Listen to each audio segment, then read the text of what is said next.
आशा करता हूँ आप सब बहुत अच्छे होंगे। मेरा नाम है सिद्धांत अग्निहोत्री। स्टडी ग्लोस पे आपका बहुत बहुत स्वागत है। 12 साल से सर्विस में था ये ड्रीम लाइनर 2011 से, और ये हादसा हो गया। फ्लाइट को लगभग 6:28 पे थर्सडे को पहुंचना था शाम को, और ये दोपहर में उड़ी और 1:40 के करीब ये क्रैश हो गया। अब देखिए, वीडियो आप देख लीजिएगा, वीडियो मैंने नहीं लगाया है, ये गया क्योंकि देखिए जब मैंने शुरुआत में किया था ना, तो यहाँ पे ये डिटेल सामने आ रही थी कि क्या होता है ना कि रनवे के बिल्कुल एंड में दीवार होती है, तो ऐसा बोला जाता है कि दीवार से कुछ टकरा गया है। लेकिन अब दोस्तों ऐसा नहीं है, क्योंकि जब मैंने वीडियो देखा, क्योंकि जैसे ही ये क्रैश हुआ ना, मैंने तुरंत 5-10 मिनट बाद ये लेक्चर कर दिया था, मतलब तुरंत ही। तो जैसे ही ये क्रैश हुआ देखा जब मैंने वीडियो, तो दोस्तों सही से टेक ऑफ ही नहीं कर पाया। तो मैं बताऊंगा कि आखिरकार प्लेन की असली वजह क्या है। लेकिन सबसे पहले अभी तक हमको क्या पता चला, अब तो काफ़ी डिटेल्स आ गई हैं दोस्तों। मैं आपको अपडेट्स भी दूंगा, सब कुछ, हेल्पलाइन नंबर, कहाँ आप कॉल कर सकते हैं अगर आपका कोई ट्रैवल कर रहा है। हालांकि पूरी लिस्ट जो है यहाँ पे निकाल दी है एयर इंडिया ने। हमारे एक्स सीएम विजय रूपानी भी ट्रैवल कर रहे थे। 242 यात्री सवार थे इसमें, और जो दोनों कैप्टन्स हैं, एक को 8400 घंटों का फ्लाइट एक्सपीरियंस था और दूसरे को लगभग 1100 आवर्स का। तो आप ये समझ लीजिए कि दे वर वेरी एक्सपीरियंस्ड। वैसे भी ड्रीम लाइनर बोइंग जो है, आपने बहुत बड़ा सा, ये एयरबस नहीं है जो इंडिगो या फिर बाकी जगह, ये ड्रीम बोइंग है जो सबसे बड़ा एयरक्राफ्ट होता है। आपने अक्सर देखा होगा एयर इंडिया को, वो बड़ा एयरक्राफ्ट, वो इतना हैवी एयरक्राफ्ट, पता है कहाँ गिरा है? मेडिकल कॉलेज पे। आपको मैं तस्वीरें दिखाता हूँ, ये मेडिकल कॉलेज, वहाँ का जो जेडी मेडिकल कॉलेज, उसके अंदर घुस गया है ये एयरक्राफ्ट। ये इंडिया टुडे और आज तक से मैं तस्वीरें लेके आया हूँ उनके इंस्टा पेज से, तो वहाँ पे घुस गया ये। आप देखिए तस्वीरें। अब ये जो है, ये बहुत दुख लगा मुझे देख के। ये फ्लाइट जस्ट, मतलब ये जस्ट पहले की तस्वीर है, फ्लाइट उड़ने से जस्ट पहले के अंदर की तस्वीर है, जो बदरुद्दीन हलानी ने डाला है। Thanks giving to friends and family and relatives, me and my wife going today for UK and US on tour. मतलब क्या बताएं, इतनी दुखद बात है कि कितने लोग जा रहे होंगे घूमने, कितने लोग किसी से मिलने जा रहे होंगे, वापस लौट रहे होंगे। ये बहुत ही ज़्यादा दुखद है दोस्तों, ये जो मिसहैप हुआ है। बता दूं कितने लोग मरे आप लोग, मैं बता दूं कि देखिए, भगवान ना करे कि बहुत ज़्यादा लोग मरे, मैं यही चाहूँगा कि सब के सब बचे। लेकिन दोस्तों सच्चाई यही है कि सरकार ने ये मान लिया है कि काफ़ी लोगों की मौतें हुई हैं।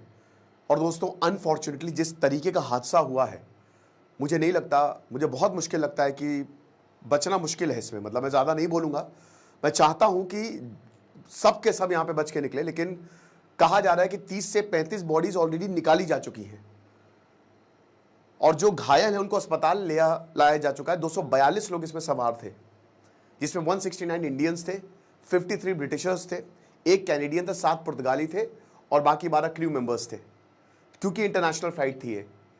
और लंदन में टोटल 4 बड़े एयरपोर्ट हैं, उसमें गैटविक एयरपोर्ट जो है वो जा रही थी। बहुत ही अनफॉर्चुनेट है दोस्तों ये, और इसमें मौतें हुई हैं। और जिस तरीके का ब्लास्ट हुआ, अब ये एक कॉलेज के ऊपर गिरा है। अब कॉलेज के ऊपर की आप तस्वीरें देखें तो वहाँ की जो मेस, ये देख सकते हैं ना, पहिए प्लेन के, ठीक है, ये घुस गए बिल्डिंग में। अब क्या कॉलेज में कोई क्लासेस चल रही थी, या कॉलेज कंस्ट्रक्शन स्टेट में तो नहीं था, कोई यहाँ पे था, ये भी अभी पता नहीं। अभी सरकार ने आंकड़ा जारी नहीं किया है कितने लोगों की मौतें हुई है। लेकिन वही है ना कि जिस तरीके का इंपैक्ट हुआ है, क्योंकि ये उड़ा है, टेक ऑफ नहीं कर पाया, फिर एकदम से नीचे गिरा, भयंकर ब्लास्ट हुआ, तो उससे मुश्किल लग रहा है दोस्तों।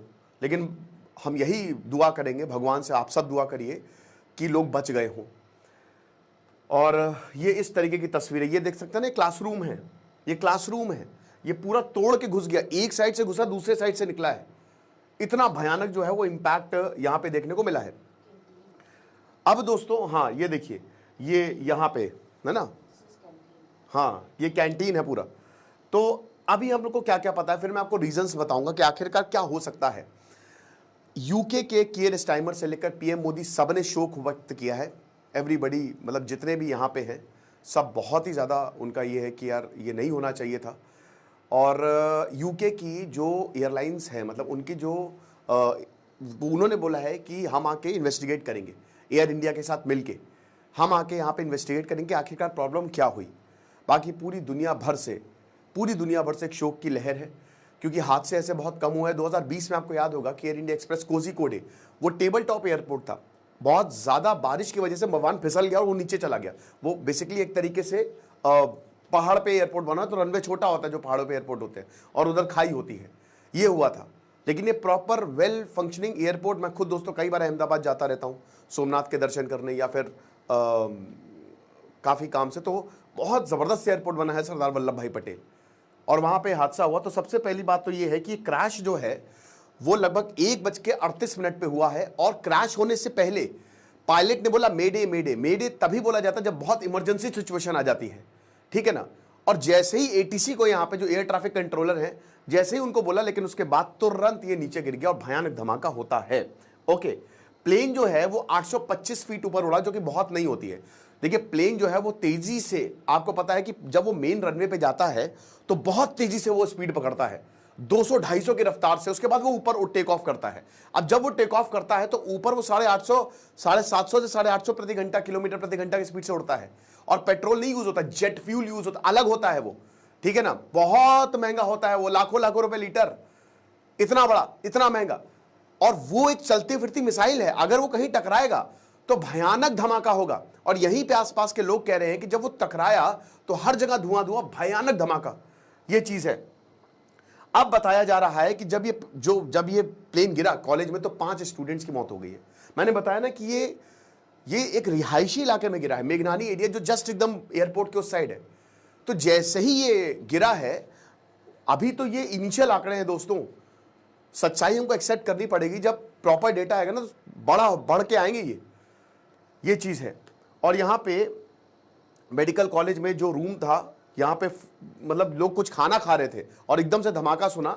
तो फिर उसके बाद फुटेज यही दिखाता है कि जो एयरक्राफ्ट है बहुत ही लो एल्टीट्यूड पे उड़ रहा था, मतलब जितना उसको हाइट लेनी चाहिए वो ले ही नहीं पाया, वो टेक ऑफ कर ही नहीं पाया, वो नीचे आ गया। और एयर इंडिया ने भी ये कंफर्म कर दिया कि जो फ्लाइट नंबर AI-171 है दैट इज क्रैश्ड। पहले ये बताया जा रहा था कि पक्का नहीं है कि कौन सी किसका है ये एयरक्राफ्ट जो क्रैश हुआ है, लेकिन अब ये जो इंसिडेंट है, ये एक्सीडेंट, इनफैक्ट ट्रेजेडी जो है वो इतिहास के पन्नों में दर्ज हो गई है। और 242 पैसेंजर्स थे, बोइंग 7878 एयरक्राफ्ट। बता दूं कि जो एयरलाइंस है, जो एरोप्लेन है, वो 2 कंपनी बनाती है। एक बनाती है अमेरिका का बड़ा होता है बोइंग, दूसरा है आपका फ्रांस का एयरबस, जो इंडिगो के होते हैं ना एयरक्राफ्ट। पूरी दुनिया में इन्हीं दोनों की डुओपोली है।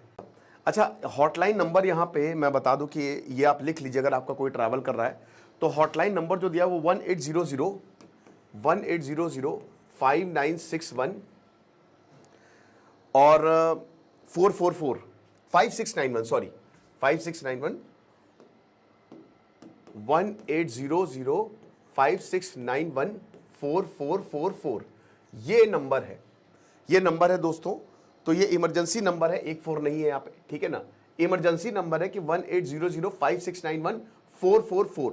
तो ये वाला नंबर जो है, अगर आपका कोई ट्रैवल कर रहा है तो इमरजेंसी नंबर है, आप यहाँ पे पता कर सकते हो। अब उसके बाद देखिए, अभी तो ऑफिशियल डेटा प्रॉपर आया नहीं है कि आखिरकार कितने लोगों की मौत हुई है। वो मेरे ख्याल में अभी सरकार जो है निकालेगी, लेकिन सरकार ने ये बोल दिया, सिविल एविएशन मिनिस्ट्री ने भी बोला है कि हम कोशिश कर रहे हैं। और हम बहुत, देखिए हर किसी ने शोक व्यक्त किया है, एवरीवन, देश के हर एक। सलमान खान ने अपना इवेंट कैंसिल कर दिया, नरेंद्र मोदी ने अपना इवेंट, इधर जो कांग्रेस पार्टी है वो 3 दिन का इवेंट था, उन्होंने कैंसिल कर दिया। तो सब यहाँ पे दुख में है। यूके के प्रधानमंत्री कीर स्टाइमर ने भी स्टेटमेंट में यही बोला है कि अहमदाबाद में प्लेन क्रैश हुआ और मैं बहुत ही ज़्यादा डेवस्टेटेड हूँ, और हमारे जो संवेदनाएं हैं वो फैमिलीज़ और पैसेंजर्स के साथ है। भगवान आत्मा को शांति दे, परिवार को ताकत दे, ये चीज़ है। बाकी टाटा ग्रुप ने भी, उन्होंने तो, उनका ट्विटर पूरा भी समय ब्लैक हुआ है, ठीक है, उन्होंने शोक व्यक्त किया है। तो एवरीवन, जितने भी हैं, सबके सब जो हैं वो शोक व्यक्त कर रहे हैं। अच्छा, अब मैं आपको बताता हूं कि आखिरकार ऐसा हुआ क्यों होगा। देखिए, अब इसकी डिटेल सामने आएगी, लेकिन जिस तरीके से ये हुआ है, 5 रीजंस हो सकते हैं दोस्तों, ठीक है ना। तो मैं एक एक करके आपको रीजंस बता देता हूं। सबसे पहले तो पायलट एंड पे एरर। अब आपको जान के हैरानी होगी कि जो 50%, ये देख सकते हैं इस तरीके की तस्वीरें, 50% जो एक्सीडेंट होते हैं ना, वो इसी वजह से होते हैं, जो ट्रेजेडीज होती है कि एयरप्लेन क्रैश हो गया, कि पायलट एंड से एरर हो जाती है, एक ह्यूमन एरर। बट यहां पे दोनों पायलट वेल ट्रेन्ड थे यार, तो ये कैसे कर सकते हैं। लेकिन दोस्तों, कभी भी कुछ भी हो सकता है, पायलट्स जो हैं हर stage of the flight they are actively engaged और उनको बहुत ही सतर्क रहना होता है, और पायलट इस ऐसी सिचुएशन को डील करने के लिए वेल इक्विप्ड होते हैं, ठीक है ना। तो अभी तो ब्लैक बॉक्स और सब कुछ निकलेगी तो पता चलेगा।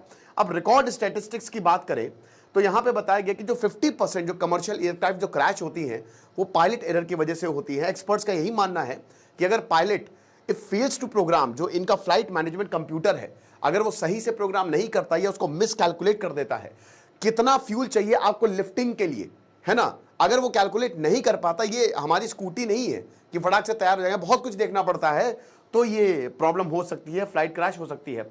उसके बाद आता है आपका मैकेनिकल फेलियर। मुझे मैकेनिकल फेलियर थोड़ा सा लग रहा है कि मशीन में गड़बड़ी पॉसिबिलिटी है इसकी, क्योंकि एक तो पुराना था, 12 साल होता है, मतलब ठीक है, लंबे लंबे चलते हैं एयरक्राफ्ट। और दूसरी चीज़ है कि 20% जो है वो मिसहैप्स इस वजह से होते हैं कि कुछ ना कुछ इंजन में फेलियर आ गया या सही से वो फंक्शन नहीं कर रहा है। फिर तीसरा पॉइंट आता है कि हार्श वेदर कंडीशन। अच्छा, ये बहुत, क्योंकि भाई देखिए मौसम बिल्कुल साफ था, गर्मियाँ है, वैसे भी गुजरात में अच्छी खासी गर्मी पड़ती है, तो बादल का नामो निशान नहीं था, कोई हवा नहीं चल रही थी, कोई बारिश नहीं थी, तो वेदर कंडीशन भी 10% होता है, 10%, ठीक है ना, 10% वेदर की वजह से होता है, लेकिन ये बिल्कुल रीज़न नहीं है। चौथा पॉइंट आता है सैबोटाज। सैबोटाज वही कि कोई टेरर अटैक तो नहीं हो। अब इसकी भी देखिए हो कुछ भी सकता है यार, लेकिन इसकी पॉसिबिलिटी बहुत कम है।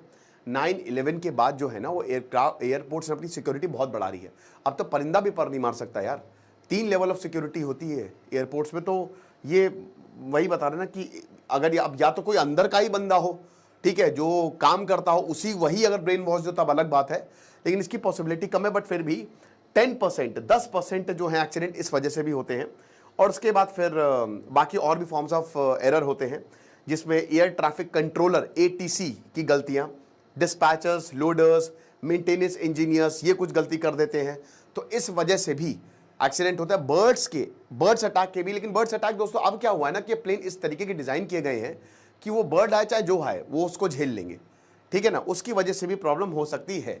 दोस्तों अभी जस्ट एक अपडेट आई है कि अहमदाबाद पुलिस ने ये कहा है कि कोई भी नहीं बचा है, ऑल 242 अबोर्ड आर डेड। और उससे एक चीज़ मैं और आपको बताना चाहता हूं, एक रीज़न मैं भूल गया था। रीज़न ये था कि अभी मैंने आपको याद होगा जब सिंगापुर एयरलाइन क्रैश हुई थी तो मैंने एक लेक्चर बनाया था, उसका मैं आपको लिंक डिस्क्रिप्शन में दे दूंगा। और उसमें एक एम्प्लॉय थे बोइंग के, जिसने ये बोला था कि जो बोइंग है वो बहुत ही लो क्वालिटी का एयरक्राफ्ट है ना, बहुत ही लो क्वालिटी का। वो मैंने प्रॉपर लेक्चर बनाया था कि किस तरीके से बोइंग जो है वो बहुत बड़ा खतरा है। यहां पे अमेरिका सिर्फ प्रॉफिट देखता है और उसकी वजह से वो ये बना रहा है, लेकिन जो पार्ट्स लगा रहा है ये बहुत बड़ा डिजास्टर है। लोग इसको खरीद रहे हैं, कंपनीज इसको खरीद रही है। तो यहां पे ना हो सकता है कि बोइंग की भी बहुत बड़ी फॉल्ट हो, कुछ ऐसा निकले कि शायद बोइंग के ही पार्ट्स खराब थे। ये मैं 2 चीजें ऐड करना चाहता हूं, ठीक है, अभी जस्ट अपडेट आई है। और उस लेक्चर का लिंक जो है बोइंग वाला मैं आपको कमेंट बॉक्स पे दे दूं। कुछ अपडेट्स बता देता हूं जो इसको लेकर आई है, क्योंकि अभी देखिए ये केस जो है ये डेवलपिंग अभी तक स्टोरी है, पूरी तरीके से पता नहीं चला, बट क्योंकि अब हादसे को 3-4 घंटे हो गए हैं तो इसमें मैं आपको बताता हूं कि आखिरकार क्या हुआ है, जो लाइव अपडेट्स आ रही हैं, ठीक है। तो डॉक्टर्स हॉस्टल में फ्लाइट क्रैश हुई है, मैं आपको ऑलरेडी बता चुका हूं। उसके बाद अहमदाबाद अभी पूरा एयरपोर्ट क्लोज कर दिया गया है, ठीक है ना। कलकत्ता से फ्लाइट आ रही थी इंडिगो की, वापस भेज दिया। तो जितने भी ऑपरेशनल, अभी अहमदाबाद बहुत ही लिमिटेड फ्लाइट्स के साथ उड़ रहा है, ओके, ये चीज़ है।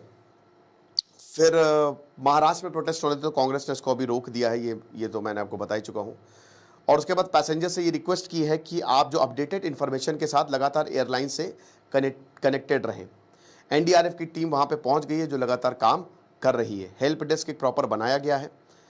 आई विटनेस, अलग अलग आई विटनेस ने बोला है। और अहमदाबाद पुलिस का आपको मैं इमरजेंसी नंबर दे देता हूँ। इनके पुलिस का जो नंबर है वो है 079, ठीक है, 079-256-0359। ये अहमदाबाद पुलिस का नंबर है इमरजेंसी कॉल के लिए, 079-256-20359, ठीक है, 079-256 2 हो गए यहाँ पे 20359, तो ये नंबर है, ओके। बाकी पूरे देश में जितने भी मिनिस्टर्स या सब के सब जो भी जिनके इवेंट्स हैं उन्होंने अपने कैंसिल कर दिए हैं, पोस्टपोन कर दिए हैं। ओके, अभी 6 एनडीआरएफ की टीम ऑलरेडी पहुंच गई है, बीएसएफ की टीम भी वहाँ पे है। तो ये सारी चीज़ें, बाकी अलग अलग control room, Delhi control room, Ahmedabad operational room, ये सब बनाया गया है। तो बाकी जो भी अपडेट होगा मैं आपको बताऊंगा। अभी देखिए इसमें इन्वेस्टिगेशन होगी, आखिरकार ऐसा क्यों हुआ है ना, और क्या प्रॉब्लम है। तो जो भी अपडेटेड इन्फॉर्मेशन होगी मैं आपको बताऊंगा। फिलहाल आप हमारे डार्क साइकोलॉजी के कोर्स को अवेल कर सकते हैं। खुश रहिए, पढ़ते रहिए। दिस इज सिद्धांत अग्निहोत्री साइनिंग ऑफ।